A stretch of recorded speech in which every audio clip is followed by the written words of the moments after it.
dari mic ya. Bengung, kecilkan Dari mic ya. ya, kecilkan. Kurang. Belum mungkin kurang. Aduh.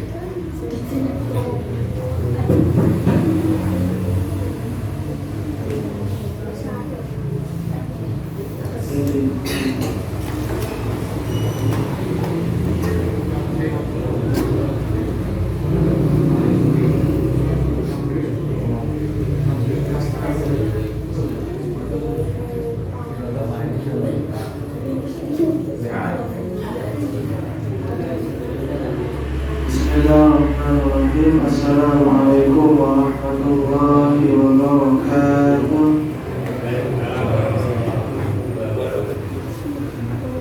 Alhamdulillahi wa kafa, wassalatu wassalamu ala nabiyyil mustafa wa ala alihi wa sahbihi wa man wafa.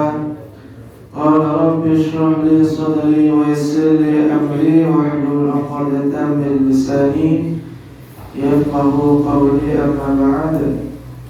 Fa ya ibadallah, usri nafsi wa iyyakum bittaqwallahi faqad faza muttaqun wa la tamutunna illa wa antum muslimun.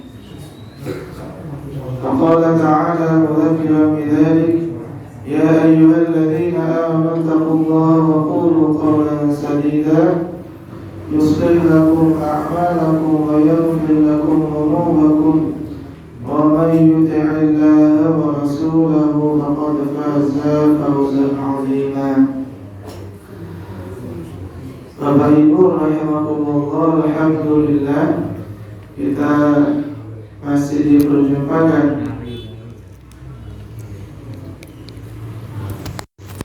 diperjumpakan kembali oleh Allah Subhanahu wa taala dalam majlis ini, sedikit belajar hadis-hadis dari Rasulullah Muhammad sallallahu alaihi wasallam.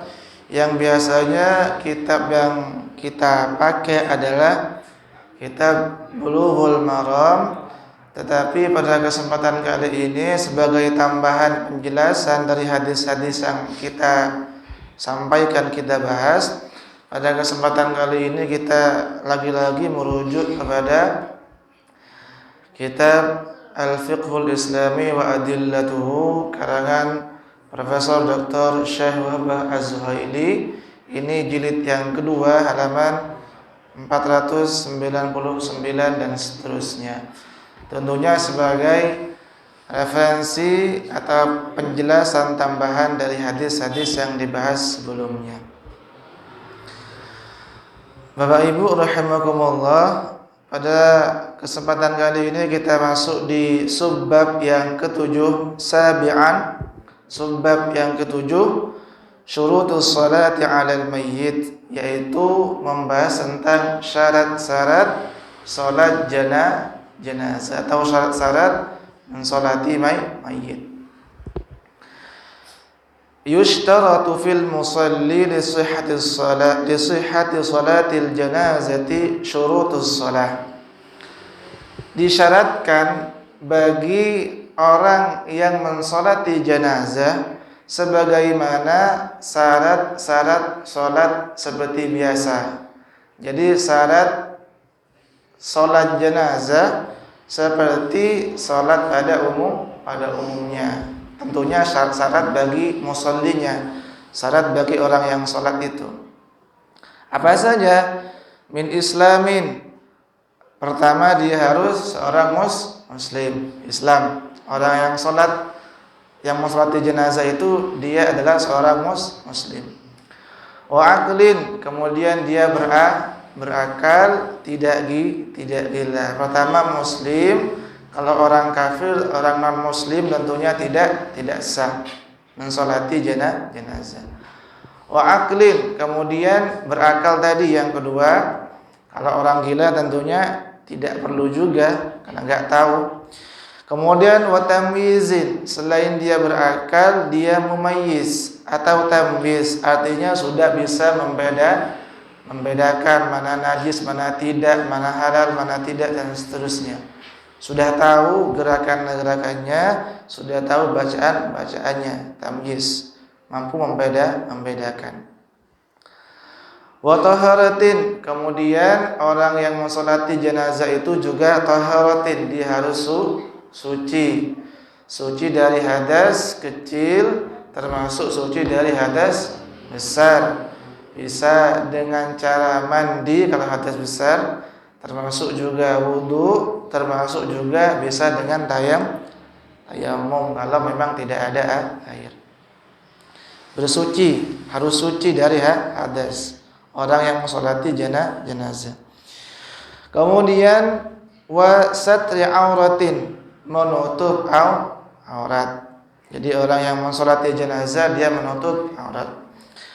Wa taharatin aw ijtinabati najasatin fil badani wath thawbi wal makani.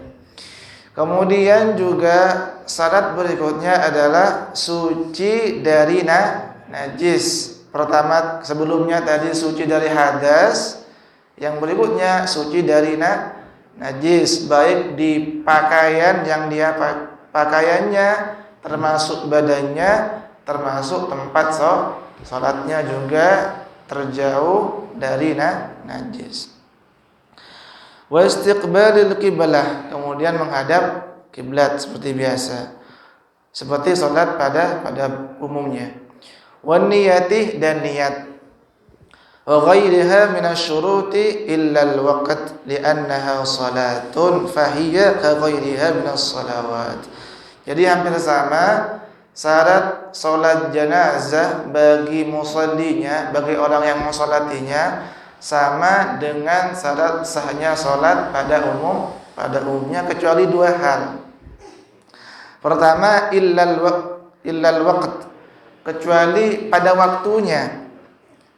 Wal jama'atu fala yushtaratani fiha. Pertama, waktu dan jamaah. Maka penentuan waktu dan salat secara berjamaah itu tidak disyaratkan dalam mensolati jenazah. Ammal waqtu fa mutlaqun ghairu muqayyadin bi zamanin muayyan. Maka waktu mensolati jenazah itu mutlak, ghairu muqayyadin, tidak terikat dengan waktu. Wa ammal jama'atu fala tushtaratu fiha kal maktubah. Begitu pula salat jamaah itu tidak disyaratkan dalam salat jenazah kal maktubah, sebagaimana salat maktubah. Salat zuhur, asar, maghrib, isya, subuh itu tidak menjadi syarat sahnya salat. Artinya salat sendiri pun tetap sah. Bal tusanno, tetapi mensolati jenazah secara berjamaah itu status hukumnya adalah sunnah, tidak wajib. Apa dalil yang dipakai? Li khabari Muslim, karena adalah hadis riwayat Muslim.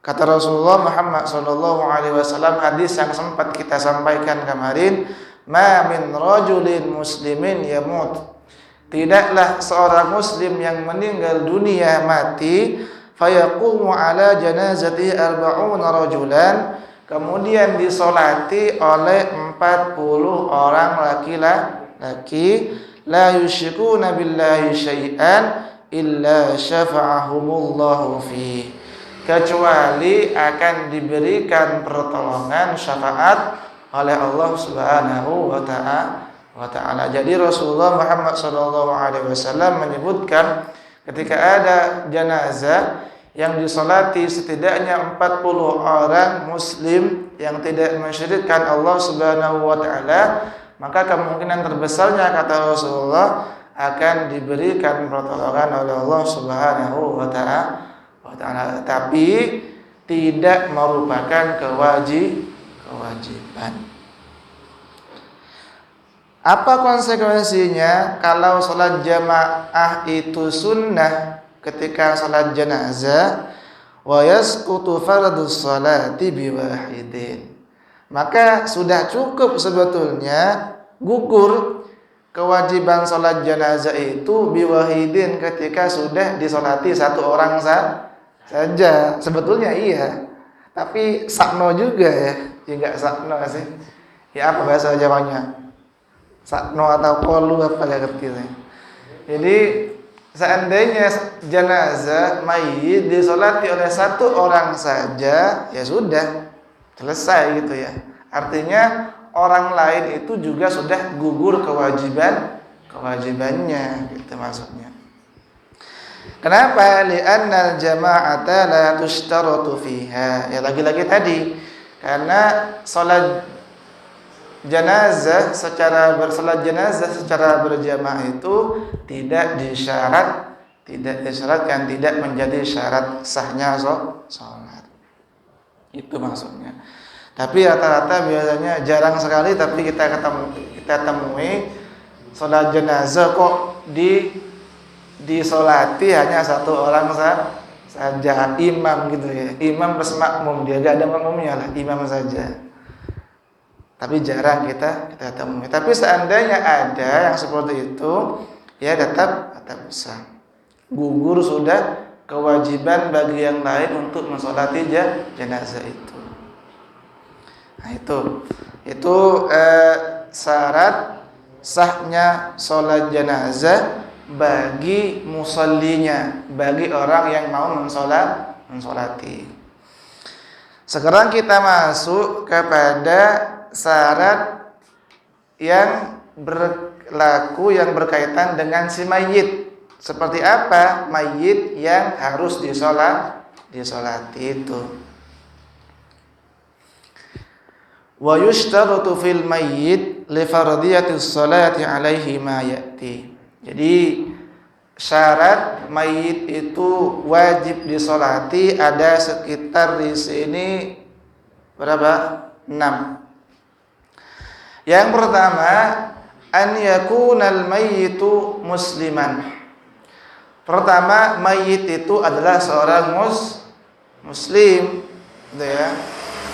Fala yusalla ala kafirin, maka tidak wajib disolati bagi orang kafir, non muslim lah kalau bahasa kita sekarang gitu ya. Jadi orang kafir tidak perlu mensolati, orang kafir pun tidak perlu disolati gitu. Non muslim. Ya. Kenapa? Aslan liqaulihi ta'ala, karena berlandaskan firman Allah Subhanahu wa taala, wala tusalli ala ahadin minhum mata abada. Itu ya, ini ada di surah Taubah ya Bapak Ibu. At-Taubah surah ke-9 ayat 84. At-Taubah 84 kata Allah Subhanahu wa taala, wala tusalli ala ahadim minhum mata abada wala taqum ala qabri. Kata Allah di situ, wala tusalli Muhammad, jangan kamu salat ala ahadin minhum. Janganlah kamu salati salah satu di antara mereka selamanya. Ini Allah meminta kepada Rasulullah Muhammad SAW agar Nabi Muhammad SAW tidak mensolati orang munafik yang jelas-jelas munafik ya Bapak Ibu. Jadi orang-orang yang jelas munafik yang dia menampakkan keislaman tapi sebetulnya hatinya ingkar kepada Allah, itu munafik. Tapi tentunya sekarang kita sulit untuk menentukan orang munafik itu. Ciri-cirinya ada. Ciri-ciri munafik disebutkan oleh Rasulullah. Misalkan kalau dia berjanji dia ingkar, kalau dia ngomong dia bohong, kalau dia dipercaya dia khianat. Itu ciri-ciri orang munafik. Tapi tentunya kita tidak bisa menghakimi orang munafik walaupun ciri-cirinya ada, gitu ya. Artinya kalau sekarang ada orang dia berKTP muslim, gitu ya. Ya tidak ada masalah, kita tetap solati gitu ya. Kenapa? Karena kita tidak tahu isi hati seseorang. Beda dengan Rasulullah Muhammad SAW yang ketika itu Allah tunjukkan orang-orangnya. Itu munafik, itu munafik, itu munafik. Itu jangan disolati. Kalau sekarang siapa yang ngasih tahu? Allah, nggak mungkin kan ya. Artinya kita tetap kalau ada orang yang kita itu munafik katakanlah. Kita ada punya kolega, punya teman mungkin dia sering berbohong. Salat subuh jarang-jarang katakanlah gitu. Ada ciri-cirinya kan? Kemudian sering khianat, sering juga tidak amanah. Tapi tentunya ketika dia meninggal dunia tetap disolati gitu ya. Karena ya itu tadi secara zahirnya dia adalah seorang muslim. Gitu. Jadi kalau orang kafir termasuk orang munafik yang benar-benar asli yang memang sudah ditunjuk nama-namanya oleh Allah Subhanahu wa taala kepada Rasulullah, maka tidak perlu disolati.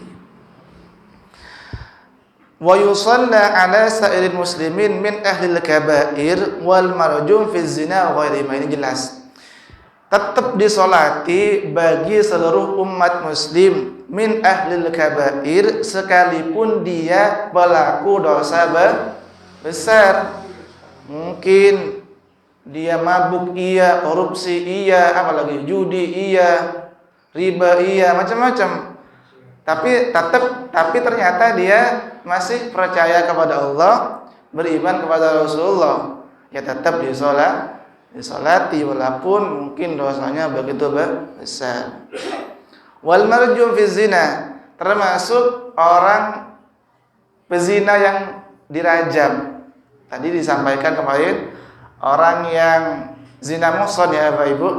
Jadi orang yang sudah menikah tapi kemudian masih berzina itu kemudian hukumnya adalah dirajam.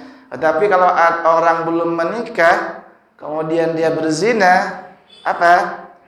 Dicambuk. Kata Quran An-Nur ayat 2 dan 3-nya, fajlidu kulla wahidin minhuma mi'atal jaldah. Maka cambuk kedua-duanya mi'atal jaldah sebanyak 100 buku cambukan. 100 cambukan. Itu kalau zina ghairul muhsan. Tetapi kalau zina yang dilakukan oleh orang yang sudah menikah, maka al-marjum dia dirajam. Orang yang mati dirajam ini tetap disolati, itu maksudnya. Karena dia masih seorang muslim. Jadi itu yang pertama Bapak Ibu, syarat yang pertama bagi si mayit agar dia wajib disolati adalah seorang muslim. Kalau kafir tidak perlu.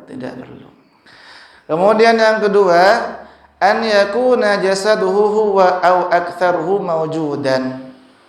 Yang kedua, syaratnya adalah tubuh si mayit ada, lebih banyak adanya.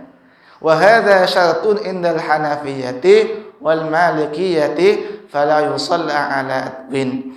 Jadi kalau ada orang meninggal udah terpotong-potong, katakanlah korban mutilasi, ternyata yang ketemu cuma tangannya saja, kepalanya enggak ada, kakinya wis hilang gitu ya. Mungkin apalagi hilang semua, tinggal kepalanya, maka menurut mazhab Hanafi dan Maliki itu tidak perlu disolati karena bagi mereka yang wajib disolati itu adalah ketika jasadnya lebih banyak. Tapi sempat dibahas kemarin dalam mazhab Syafi'iyah dan Hanabila tetap disolati dan termasuk juga dikafani, dibungkus, gitu ya.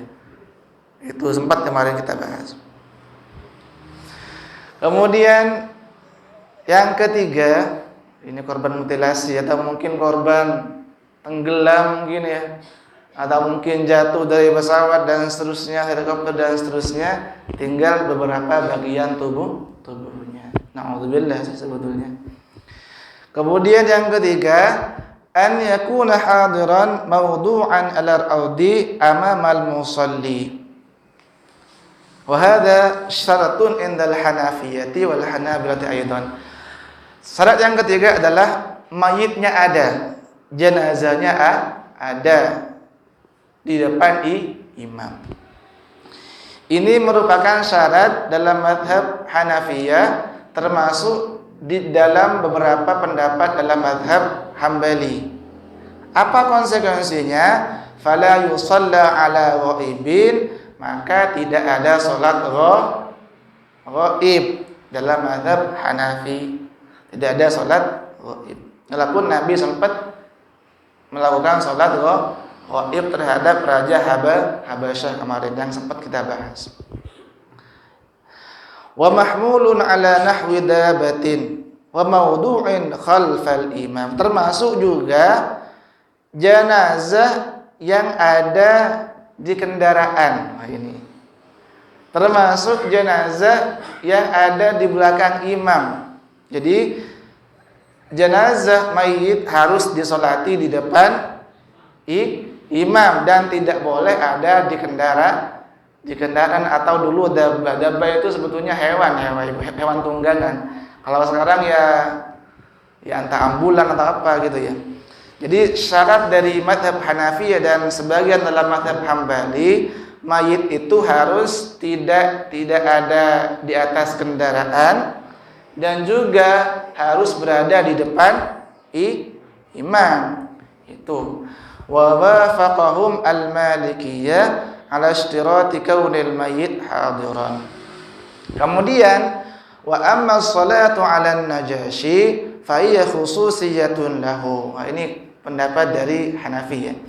Adapun salatnya Rasulullah terhadap Raja Habasyah atau Najasyi itu, kata mereka itu kekhususan saja bagi Raja Najasyi. Tapi ini tentunya ditolak ya oleh mazhab Syafi'i.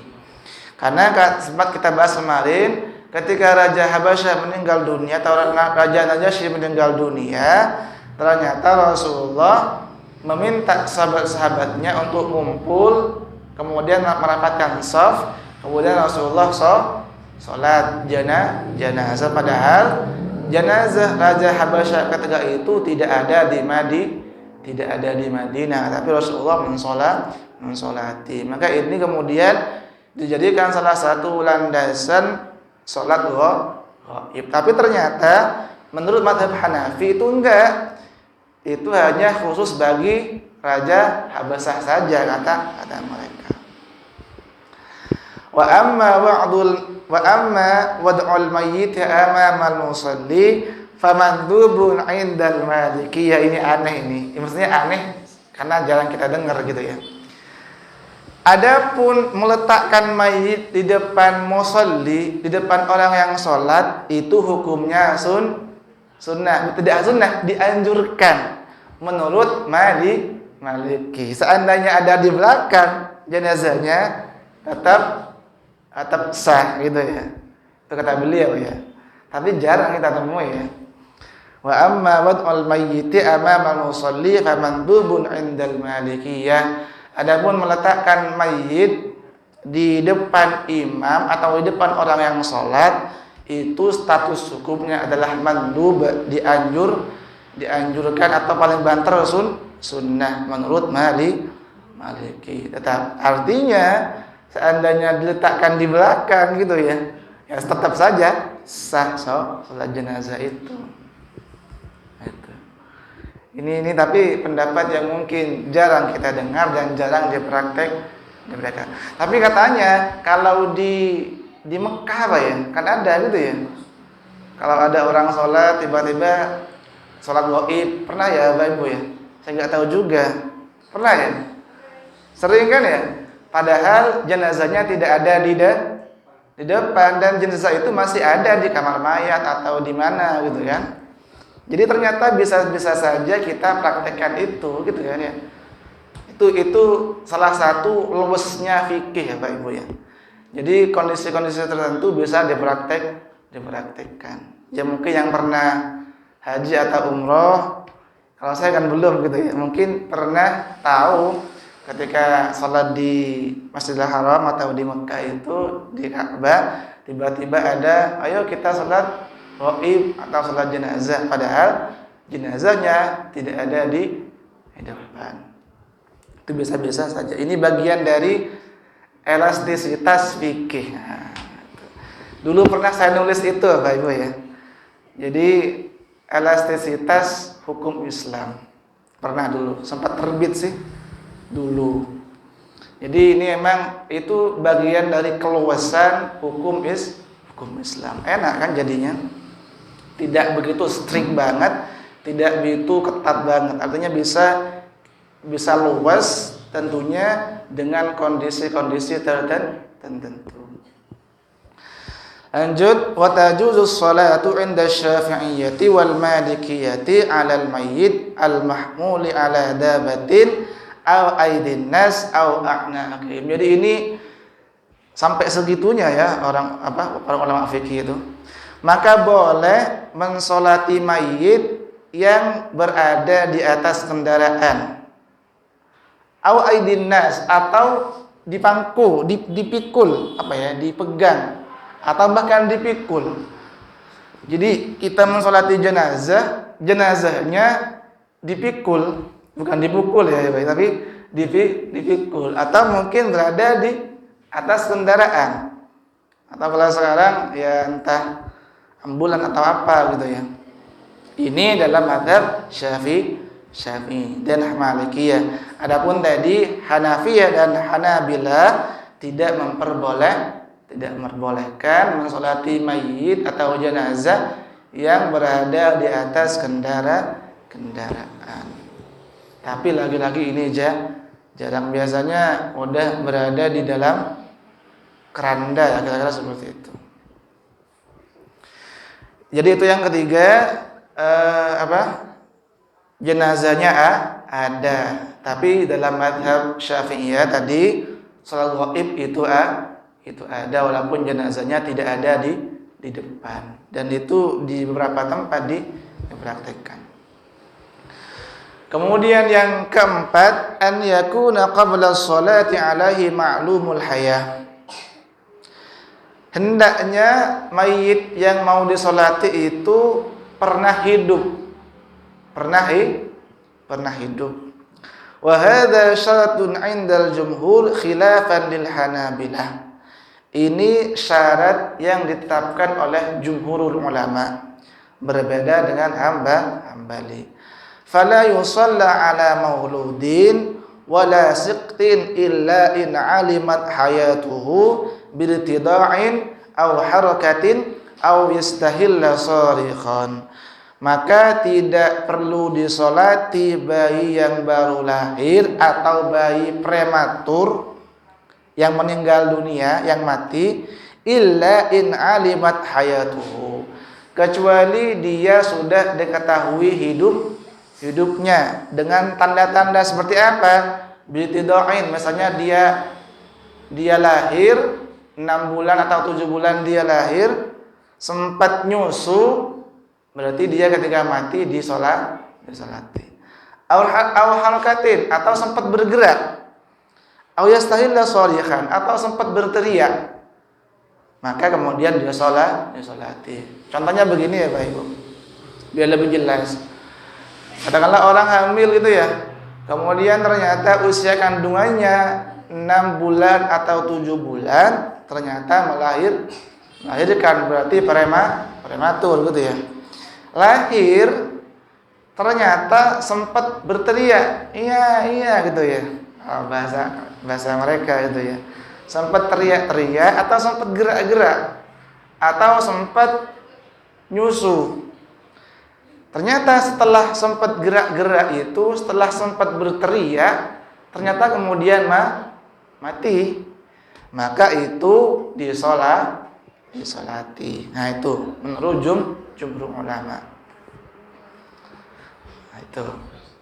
Kalau sempat nyusu, sempat bergerak, atau sempat berteriak, atau mungkin ada tanda-tanda yang lain bisa dipakai. Tapi itu tanda-tanda yang lazim ya. Kalau bayi ya menyusu, sedikit gerak-gerak, atau kemudian berteriak. Jadi itu syarat yang keempat, si calon mayit atau si mayit itu harus sudah pernah hidup. Nah itu. Nah, kalau dalam mazhab Hambali tidak seperti itu.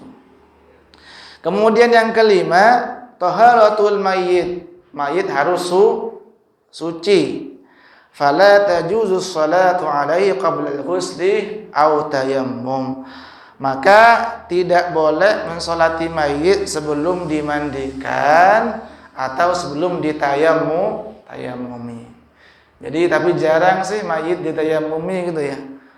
Tapi bisa saja misalkan di tempat yang tidak ada air, katakanlah di Afrika tidak ada air, maka memandikan jenazahnya tidak dengan air atau mensucikan jenazahnya tidak dengan air, tapi dengan cara tayamum. Tapi lagi-lagi di lingkungan kita atau di daerah kita jarang kita temui mensucikan jenazah itu dengan cara tayamum, biasanya dimandikan. Kemudian yang keenam, yang terakhir, alla yakuna syahidan. Hendaknya si mayit itu tidak mati syahid. Wa huwa man mata fi ma'tarakil jihad. Orang yang mati syahid itu adalah dia yang mati fi ma'tarakil jihad, di medan jihad. Dan ini lagi-lagi bisa dipraktekkan dulu ya Bapak Ibu. Kalau sekarang ini juga sulit kita menentukan mana orang yang mati syahid beneran, mana yang mati sangit katanya, atau mati sakit gitu ya. Kalau di zaman Nabi ya jelas kita berhadapan-hadapan dengan orang kafir gitu ya. Jelas perang Uhud, perang Badar dan seterusnya bisa ditentukan orang-orangnya yang benar-benar mati syahid. Tapi kalau sekarang sulit ditentukan. Bahkan yang mohon maaf yang ada di Palestina katakanlah sulit ditentukan ketika meninggal. Tapi semoga menjadi mati syahid gitu ya. Wa hadza syartun indal jumhur. Ini syarat jumhur ulama. Jadi orang yang meninggal mati syahid di medan jihad itu tidak disolati, fala yusalu, tidak perlu dimandikan, wala yukafanu, tidak perlu dikafani atau dibungkus, wala yusalla alaihi, tidak perlu disolati. Ini kalau syahidnya benar-benaran syahid fi sabilillah, berjuang di jalan Allah. Kata Ustaz tadi itu tidak berjuang di jalan Tamrin katanya, atau di jalan Kalpataru, mati di jalan Kalpataru ya disolati gitu, dimandikan, dikafan, dipendem juga gitu ya. Wa yudfanu bi thiyabihi, tapi tentunya orang yang mati syahid itu tetap dikubur, tapi dikuburnya tetap menggunakan pakaian yang dia pakai ketika meninggal.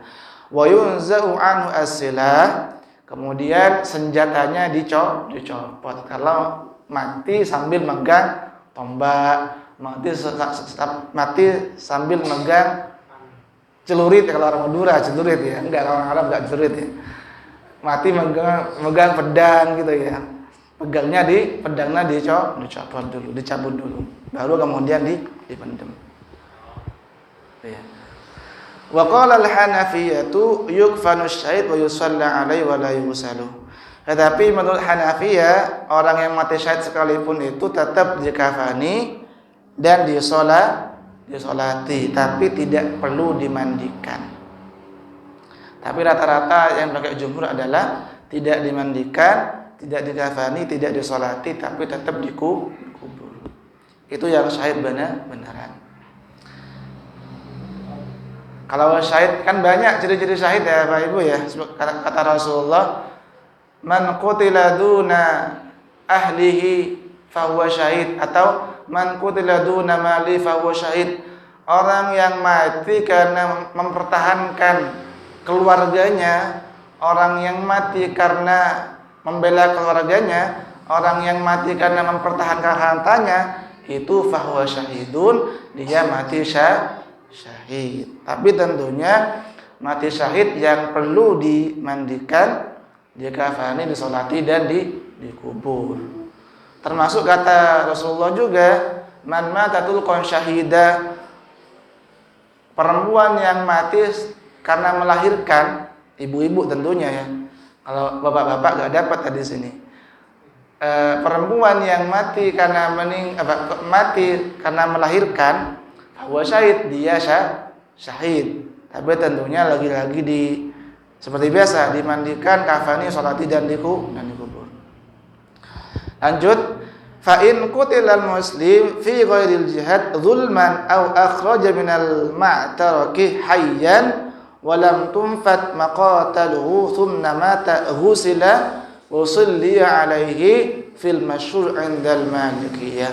Tapi seandainya ada seorang muslim, dia pergi ke medan jihad, sahabat Rasulullah katakanlah, berjuang di medan jihad, perang Uhud katakanlah, habis perang ternyata dia tidak mati, di perang Uhud kena bacok perutnya katakanlah, tapi nggak mati.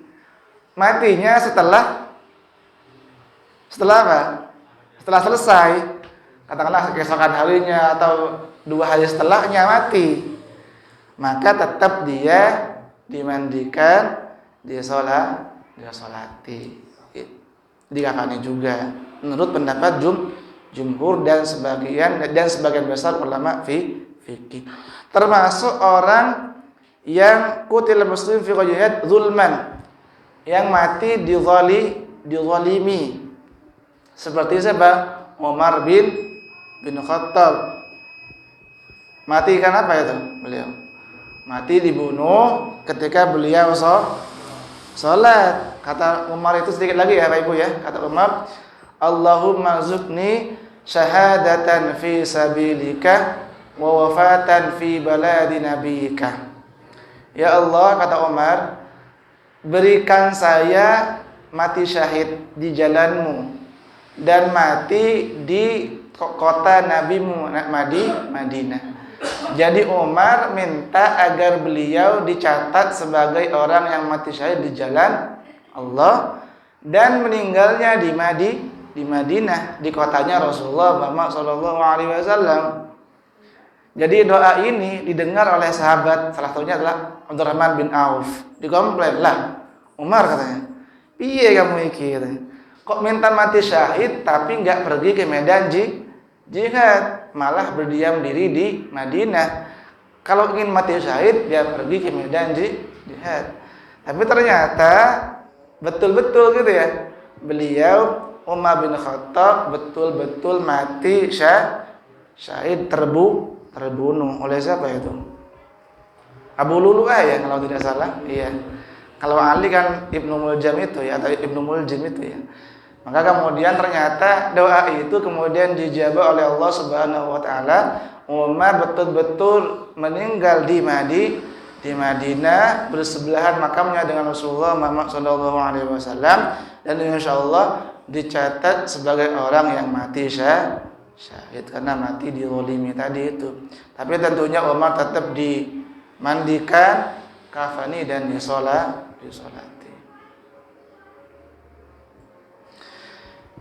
Jadi kira-kira itu Bapak Ibu rahimakumullah sedikit penjelasan tentang syarat bagi orang yang mensolati jenazah, termasuk syarat bagi mayit yang harus disolati atau yang wajib disolati.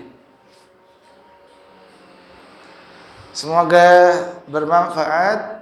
Kita tutup perjumpaan kita kali ini dengan kafaratul majlis. Subhanakallahumma wa bihamdika asyhadu an la ilaha illa anta astaghfiruka wa atubu ilaik. Assalamualaikum warahmatullahi wabarakatuh.